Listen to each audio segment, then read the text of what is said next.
1,500 recipients of the Medal of Honor. A little less than half of all of the Medals of Honor ever awarded. 25 of those were African American. The first black soldier to receive the Medal of Honor was Sergeant William Carney, whose picture graces the front of your pamphlets. Sergeant Carney was a member of Company C of the 54th Massachusetts Colored Infantry. He received the Medal of Honor for his actions at the Battle of Fort Wagner, South Carolina in 1863.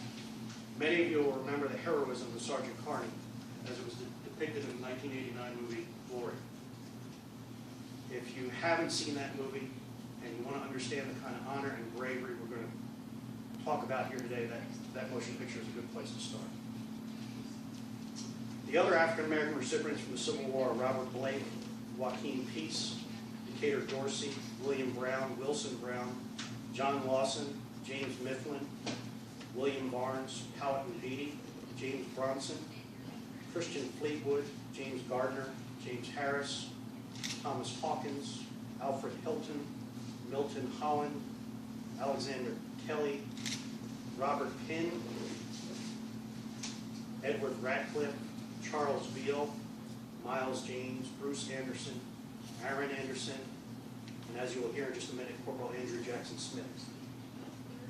According to family history, Corporal Smith was born into slavery, the son of a slave girl named Susan and her owner, Elijah Smith. Upon the outbreak of the Civil War, Elijah joined the Confederate military with the intention of taking Andrew with him. When Andrew learned of this, he and another slave ran away, walking 25 miles through the rain before presenting himself to the Union Army. Smith was taken in by the 41st Illinois and became servant to Major John Warner of the regiment's post near Paducah, Kentucky. Among Smith's duties were returning Major Warner's belongings to his home should he not survive the war. On March 10, 1862, the regiment moved out to Pittsburgh Landing, Tennessee, where it took place in the Battle of Shiloh just a month later. During the fighting, Smith supplied Major Warner with fresh horses after the officer had 2 mounts shot out from under him. Smith was then struck by a spent minie ball.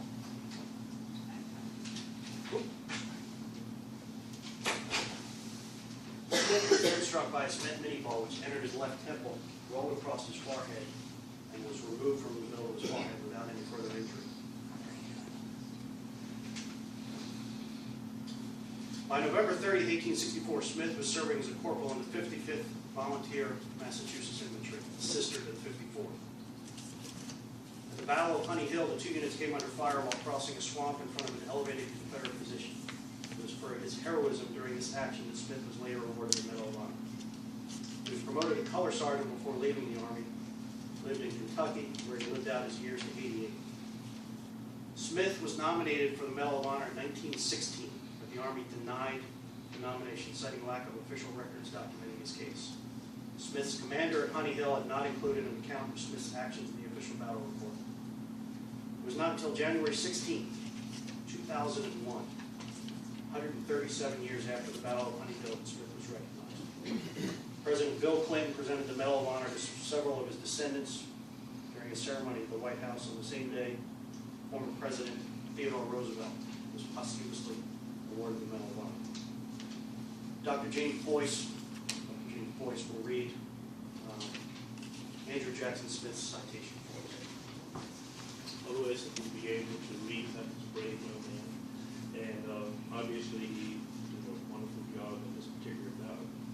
The citation reads, Corporal Andrew Jackson Smith of Clinton, Illinois, a member of the 55th Massachusetts Volunteer Infantry, distinguished himself on 30 November 1864 by saving the regimental colors after the color bearer was killed during a bloody charge called the Battle of Honey Hill, South Carolina. In the late afternoon, as the 55th Regiment pursued enemy skirmishers conducting a running fight, they ran into a swampy area backed by a rise where the Confederate Army were waiting. The surrounding woods and thick underbrush impeded infantry movement and artillery support. The 55th and 54th Regiments formed columns to advance on the enemy position in a flanking position. As the Confederates repelled other units, the 55th and 54th Regiments continued to move into flanking positions. Forced into a narrow gorge crossing a swamp in the face of the enemy opposition, the 55th Color Sergeant was killed by an exploding shell, and Corporal Smith took the regimental colors from his hand and carried them through heavy grape fire and canister fire. Although half of the officers and a third of the enlisted men engaged in the fight were killed or wounded, Corporal Smith continued to expose himself to enemy fire, carrying the colors throughout the battle. Through his actions, the regimental colors of the 55th Infantry Regiment were not lost to the enemy. Corporal Andrew Jackson Smith's extraordinary valor in the face of deadly enemy fire is in keeping with the highest traditions of military service and reflects great credit upon him, the 55th Regiment, and the United States Army.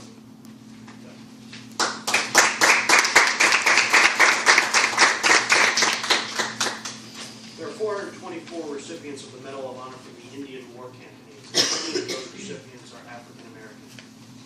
Emmanuel Stantz, Adam Payne, Pompey Factor, Isaac Payne, John Ward, Clinton Greaves, Thomas Boyne, John Denny, Henry Johnson, Thomas Shaw, Augustus Wally, Moses Williams, Brent Woods, Benjamin Brown, Isaac Mays, William Wilson, William McBriar, and our Representative Sergeant George Jordan. Sergeant Jordan was a Buffalo soldier in the United States Army and a recipient of the Medal of Honor for his actions in the Indian War in the western United States. He joined the Army from Nashville, Tennessee in 1880. He was serving as a sergeant in Company K of the 9th Cavalry Regiment in New Mexico. On May 7, 1890, he was awarded the Medal of Honor for his actions. His citation reads as follows. While commanding a detachment of 25 men at Fort Tularosa, New Mexico, he repulsed a force of more than 100 Indians. In Carrizo Canyon, New Mexico, while commanding the right detachment of 19 men, on 12 August 1881, he stubbornly held his ground in an extremely exposed position and gallantly forced back a much superior number of the enemy, preventing them from surrounding the command.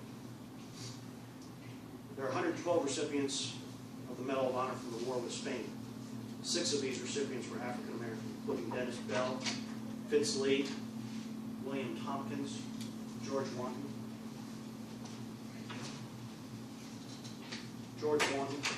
All of these men received the Medal of Honor for their actions in the Battle of Payabacoa, Cuba on 30 June 1898. Each of these men voluntarily went ashore in the face of the enemy and aided in the rescue of their wounded comrades, despite the fact that all previous attempts at rescue had been frustrated by enemy fire. There are 122 Medal of Honor recipients from World War I. Initially, no African American soldiers were awarded Medals of Honor from World War I nor World War II. In the 1990s, an effort to right this wrong resulted in upgrades to previously issued medals. Eventually, 1 African American soldier from World War I, Corporal Freddie Stowers, and 7 veterans of World War II received Medals of Honor. Corporal Stowers was born in Sandy Springs, South Carolina, the grandson of a slave. Before World War II, he worked as a farmhand and married a woman named Pearl, with whom he had 1 daughter, Minnie Lee. Stowers was drafted in the Army in 1917 and assigned to Company C, 1st Battalion of the segregated U.S. 371st, originally part of the 93rd Colored Infantry Division. While most permanent African-American military units were relegated to roles as frontier police and various labor duties, Stowers, by contrast, was part of a new division that by the end of the war included a commissioned African-American officer and saw sustained combat. Shortly after his death, Stowers was recommended for the Medal of Honor. However, this recommendation was never processed. 3 other black soldiers were recommended for Medals of Honor, but were instead awarded the next highest award, Distinguished Service Cross. In Stowers' case, the official position is that his recommendation was misplaced. In 1990, at the instigation of Congress, the Department of the Army conducted a review and uncovered Stowers' recommendation. Subsequently, a team was dispatched to France to investigate the circumstances of his death. Based on information collected by this team, Army Decoration Corps approved the award of the Medal of Honor. On April 24th, 1991, 73 years after he was killed in action, Stowers' surviving sisters, Georgina and Mary, received the medal from President George H.W. Bush at the White House. Mr. Galen Pickett will read Corporal Stowers' citation. Good morning. How's everybody doing? Real quick, I'd like to thank all the staff members and faculty for wanting to be here today. First of all, I'd like like to thank God for us for being supposed to be here. I want to thank all the people, soldiers who weren't able to be here, and all those who are here. I see some familiar faces, Beverly, Mr. McCoy, my teacher. Just want to say we appreciate all of those. World War I, Freddie Stowers, ranking organization, Corporal U.S. Army Company C, 371st Infantry Regiment, and 3rd Division. This citation reads, Corporal Stowers distinguished himself by exceptional heroism on 28 September 1918 while serving as a squad leader in Company C, 371st Infantry Regiment, 93rd Division. His company was the lead company during the attack on Hill 188, Champagne-Marne sector of France during World War I.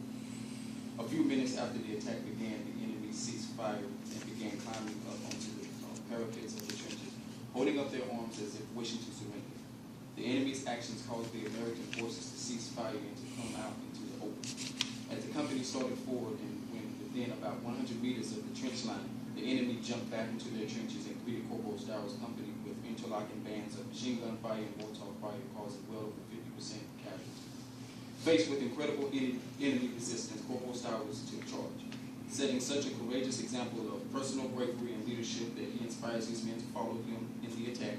With extraordinary heroism and complete disregard of personal danger under devastating fire, he crawled forward, leading his squad toward an enemy machine gun nest, which was causing heavy casualties to his company. After fierce fighting, the machine gun positions was destroyed and the enemy soldiers were killed. Displaying great courage and intrepidity, Corporal Stowers continued to press the attack against the determined enemy. While gravely wounded by machine gun fire, although Corporal Stowers was mortally wounded, he pressed forward, urging on the members of his squad until he died. Inspired by the heroism and display of bravery of Corporal Stowers, his company continued the attack against incredible odds, contributing to the capture of Hill 188 and causing heavy enemy casualties. Corporal Stowers' conspicuous gallantry, extraordinary heroism, and supreme devotion to his men were well above and beyond the call of duty. Follow the finest traditions of military service and reflect the utmost credit on him and the United States Army.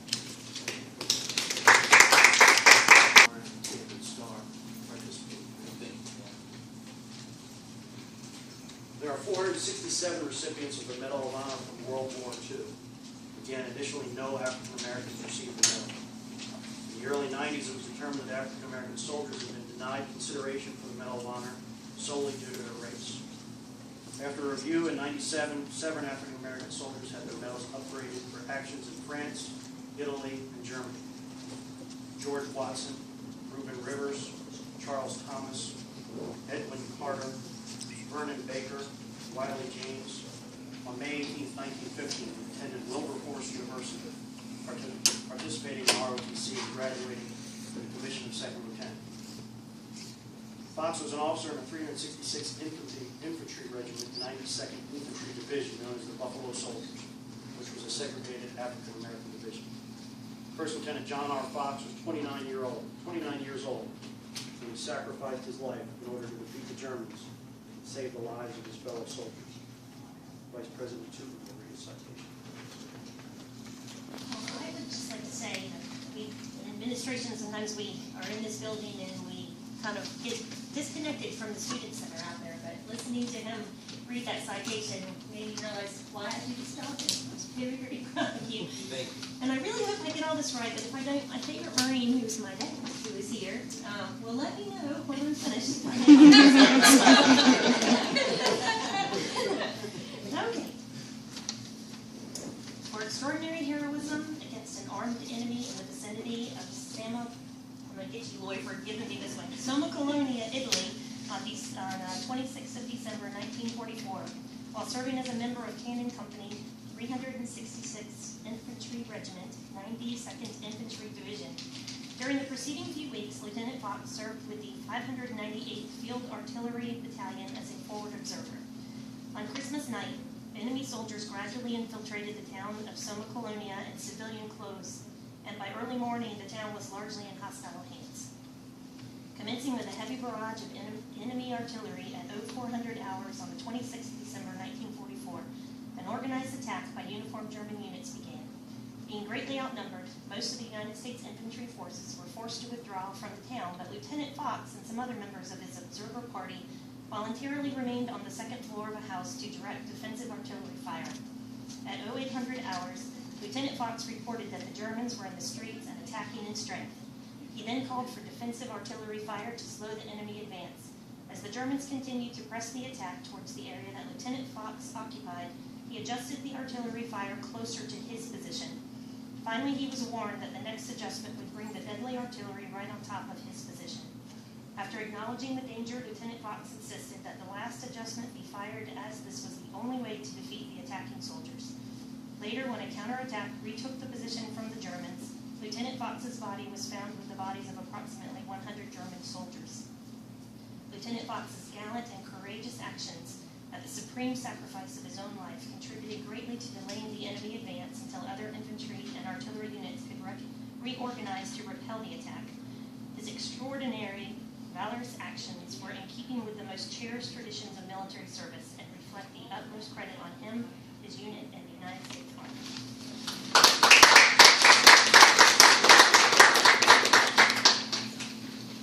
139 recipients of the Medal of Honor from the Korean War, 2 of whom were African American. PFC William Henry Thompson and Sergeant Cornelius H. Charles, both of whom entered the service from the Bronx in New York. William Thompson was born on 16 August 1927 in Brooklyn to an unmarried mother. Little is known of his early life, but he grew up in an impoverished tenement house. He dropped out of school at a young age and spent his teen years wandering the streets. A local minister noticed Thompson sleeping in the park one evening and took him to a homeless shelter. Thompson remained a resident there until he turned 18 in 1945, when he entered the military. He was awarded the Medal of Honor for his actions at the Battle of Busan Perimeter, where he held his machine gun position despite numerous grievous wounds and gave his life covering the withdrawal of his comrades. Cornelius H. Charlton was born in East Gulf, West Virginia, on July 24, 1929. He was the 8th of 17 children born to Van Charlton, a coal miner, and Clara Charlton. In 1944, the family moved to the Bronx in New York City. He indicated a desire to join the United States Army from a young age. In high school, he begged his parents to allow him to drop out and enlist, wanting to fight in World War II. His parents refused. When he graduated from high school in 1946, he remained committed to joining the Army, so his parents signed the papers, allowing 17-year-old Charlton to enlist. He served first in occupied Germany, then occupied Japan in administrative duties before requesting transfer to the front. As an African American, Charlton was transferred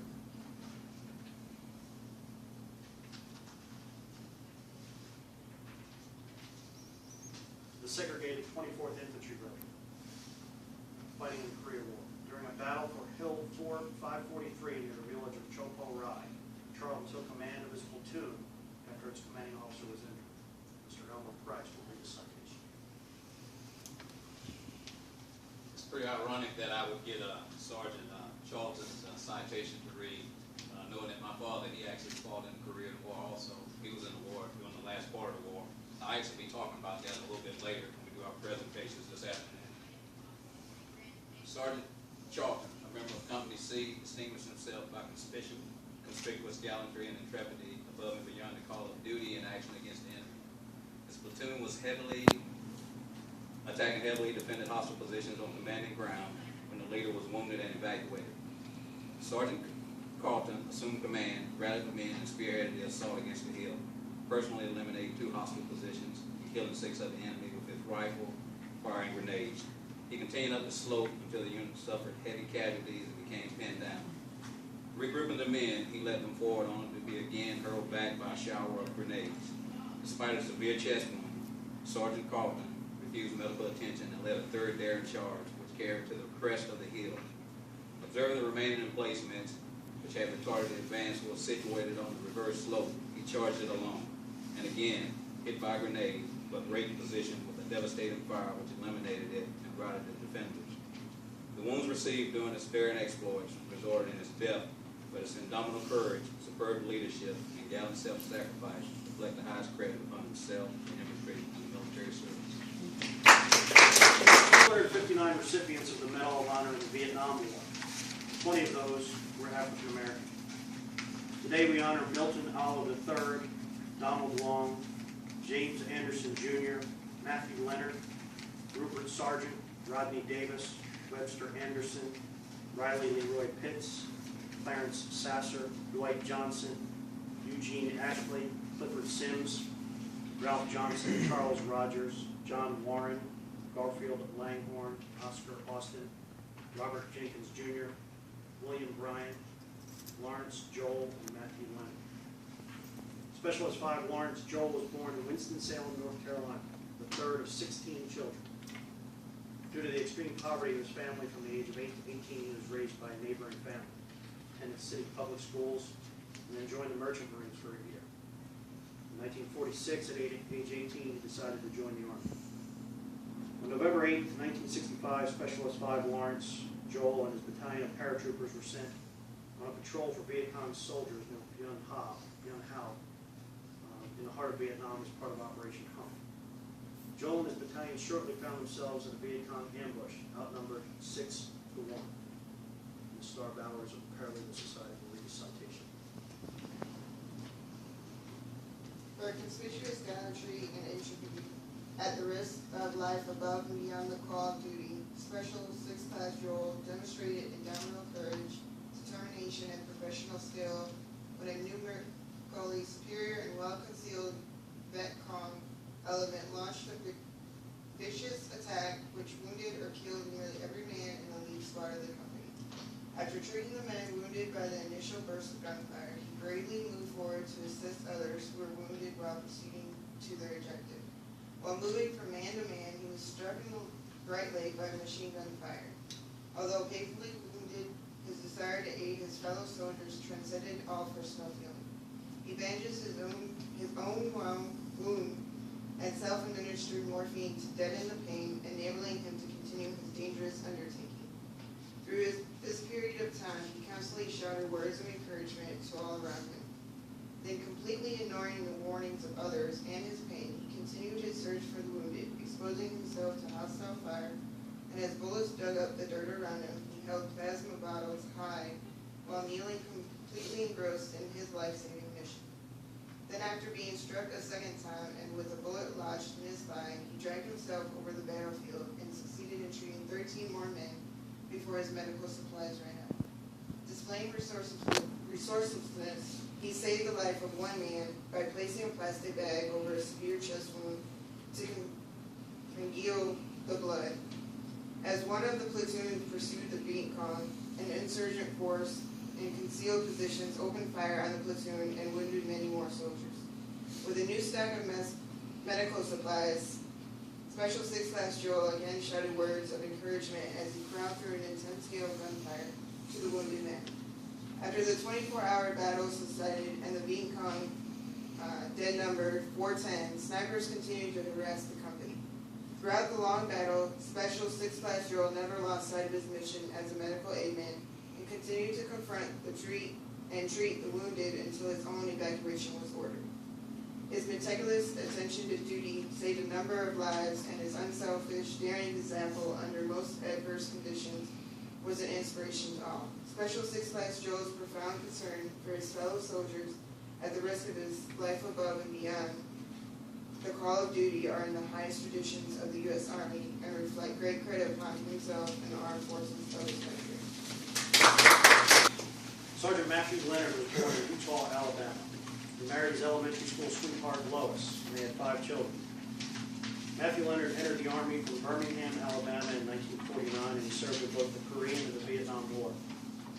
On February 28, 1967, Leonard was serving as a platoon sergeant with Company B, 1st Battalion, 16th Infantry, near Su Dai, South Vietnam, when his platoon came under attack. Tim Kojal of the Paralegal Society will read a citation. The citation for Matthew Leonard is as follows. For his conspicuous gallantry and intrepidity in action at the risk of his life above and beyond the call of duty, his platoon was suddenly attacked by a large enemy force employing small arms, automatic weapons, and hand grenades. Although the platoon leader and several other key leaders were among the first wounded, Sergeant Leonard quickly rallied his men to throw back the initial enemy assaults. During the short pause that followed, he organized a defensive perimeter redistributed ammunition, and inspired his comrades through his forceful leadership and words of encouragement. Noticing a wounded companion outside the perimeter, he dragged the man to safety, but was struck by a sniper's bullet, which shattered his left hand. Refusing medical attention and continuously exposing himself to the increasing fire as the enemy again assaulted the perimeter, Sergeant Leonard moved from position to position to direct the fire of his men against the well-camouflaged foe. Under the cover of the main attack, the enemy moved a machine gun into a location where it could sweep the entire perimeter.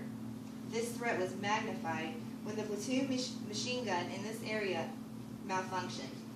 Sergeant Leonard quickly crawled to the gun position and was helping to clear the malfunction when the gunner and other men in the vicinity were wounded by fire from the enemy machine gun. Sergeant Leonard rose to his feet, charged the enemy gun, and destroyed the hostile crew despite being hit several times by enemy fire. He moved to a tree, propped himself against it, and continued to encourage the enemy until he succumbed to his many wounds.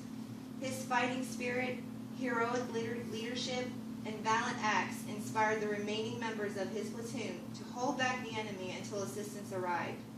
Sergeant Leonard's profound courage and devotion to his men are in keeping with the highest traditions of the military service, and his gallant actions reflect the great credit upon himself and the United States Army.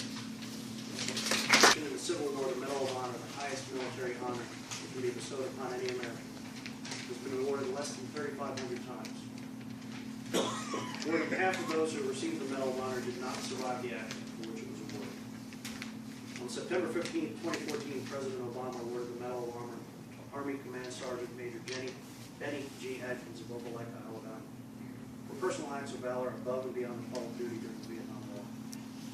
So numerous and heroic were Adkins' battlefield exploits in the jungle of Vietnam that President Obama started his remarks by saying that there was no way there'd be enough time to describe them all. At another point, he paused to simply say, "You can't make this stuff up." I think you'll all agree with me that both of these comments apply to what we've heard here today. This may be the only place in America that all these names are read aloud, that these people are remembered. But I ask each of you to make sure that it isn't the last.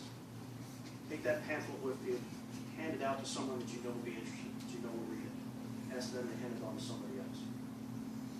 I want to thank you for helping the Diversity Support Committee honor all of our men and women in uniform and coming here to highlight a very select few and to carry out our duty to ensure that their patriotism, bravery, and sacrifices should never be forgotten.